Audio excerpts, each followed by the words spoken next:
시청자 여러분 안녕하세요. 내 집 마련의 꿈, 새 아파트를 분양받기 위한 첫걸음. 청약주택에도 종류가 있습니다. 청약주택의 종류와 아파트 청약의 열쇠인 청약통장까지 쉽게 알려드립니다. 끝까지 봐주세요.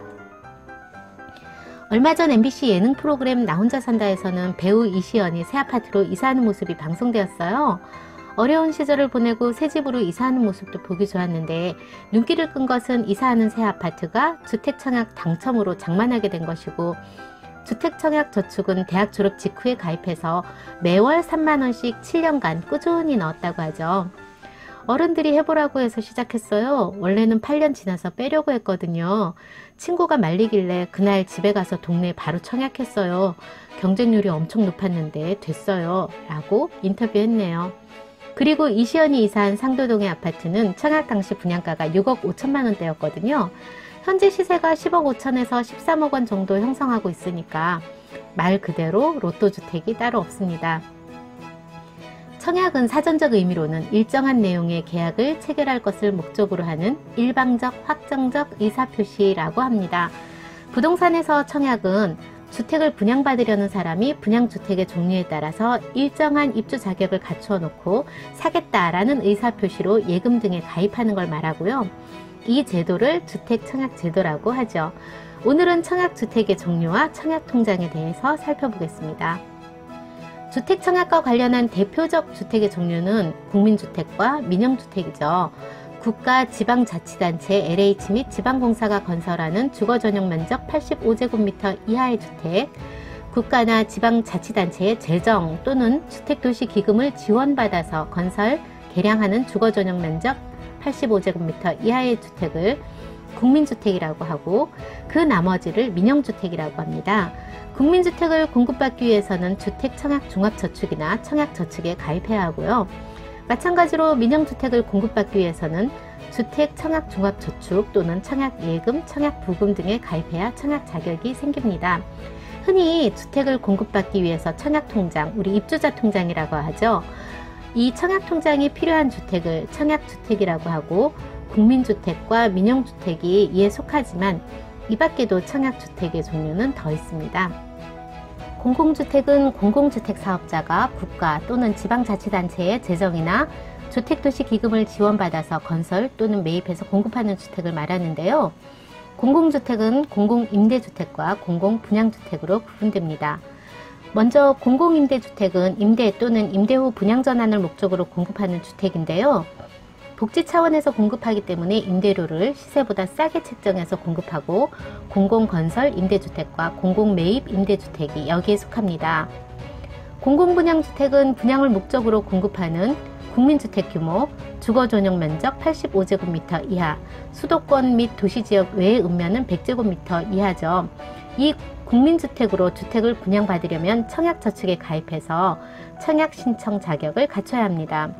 공공지원 민간임대주택은 임대사업자가 8년 이상 임대할 목적으로 취득하여 임대하는 주택을 말하고요. 도시형 생활주택은 서민과 1, 2인 가구의 주거 안정을 위해서 시행된 주거 형태죠. 국민주택 규모의 300세대 미만으로 구성된 주택을 말합니다. 오피스텔은 주 용도가 업무시설이죠. 업무 공간이 50% 이상이고 주거 공간이 50% 미만인 건축물을 말하는데요.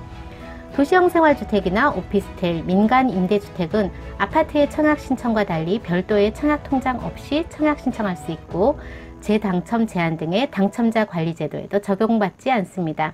이제 청약에 필요한 첫걸음, 청약 통장의 종류와 가입 방법 등을 살펴보겠습니다.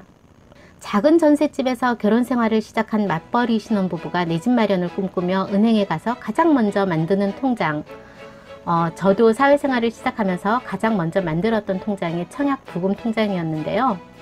시간이 많이 흘렀지만 젊은이들이 내 집을 갖기 위해 만드는 첫 통장은 여전히 청약통장인 것 같습니다. 얼핏 종류가 많은 듯도 하지만 2015년을 기점으로 정부의 주도하에 청약통장은 주택청약종합저축으로 통합됐어요. 물론 그 전에 가입된 청약통장은 그 효력을 그대로 가져가고요. 2015년 7월 이전까지는 보시는 것처럼 청약통장의 종류가 4가지였죠. 주택, 청약종합저축, 청약저축, 청약예금, 청약부금 등 통장의 종류에 따라서 신청할 수 있는 주택의 종류도 달랐습니다.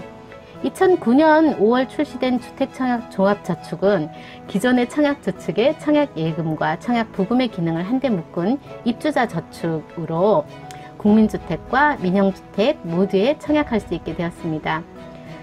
우리은행, KB, 국민은행, 신한은행, 농협 등 시중은행에서 국내 거주자인 개인으로 연령 자격 제한 관계없이 누구나 가입 가능하고요. 매월 2만원 이상 50만원 이내에서 자유롭게 납입할 수 있습니다. 주택청약종합저축을 가입한 직장인이라면 연말정산 때 소득공제 혜택을 받을 수 있어요. 소득공제는 연말정산 시 과세표준을 산출할 때 과세표준에서 소득액을 공제해주는 작업을 말하는데요. 총 급여액 7천만원 이하의 근로자인 무주택 세대주가 대상입니다. 소득공제를 받기 위해서는 주민등록 등본과 무주택 확인서 등을 제출해야 하고요. 매월 2만원에서 50만원까지 납부하지만 연간 납부액은 최대 한도 240만원까지만 인정이 돼요. 연간 납부액의 40%까지 공제받을 수 있으니까 최대 공제 한도는 96만원입니다. 만약 과세표준이 4,600만원이라면 공제한도 96만원에 16.5% 세율을 곱한 약 16만원 정도를 환급받을 수 있네요. 예전에는 청약통장의 금리가 다른 상품에 비해서 좀 높았거든요. 그런데 요즘은 다른 저축 상품들과 금리도 비슷하고요. 2017년 조세특례 제한법이 개정되면서 올 연말까지만 소득공제가 적용된다고 하니까 이 점도 좀 아쉬운 것 같아요. 청약주택과 청약통장의 종류까지 정리에 도움이 좀 되셨나요? 청약통장이 있다고 바로 원하는 아파트에 당첨될 확률이 높은 것은 아니지만 전략적으로 분석하고 부동산 동향을 살피는 노력은 반드시 필요한 것 같아요. 청약주택을 바라보는 시선은 부동산 시장 상황에 따라 비관적으로 보이기도 하고 때로 선망의 눈으로 보기도 하지만 씨앗이 없으면 어떤 잎이 나고 꽃이 피는지 알 수가 없죠. 일단 청약통장 가입하고 공부하고 분석하고 내게 맞는 아파트를 찾아서 신청해야죠. 다음 영상에서는 청약통장과 상관없는 청약주택의 종류와 주의점들을 살펴보겠습니다. 여러분, 이어지는 영상도 기대해 주실 거죠? 좋아요와 구독 신청으로 응원해 주세요. 알람 신청하시면 친한 친구 부동산의 소식을 가장 먼저 받아보실 수 있습니다.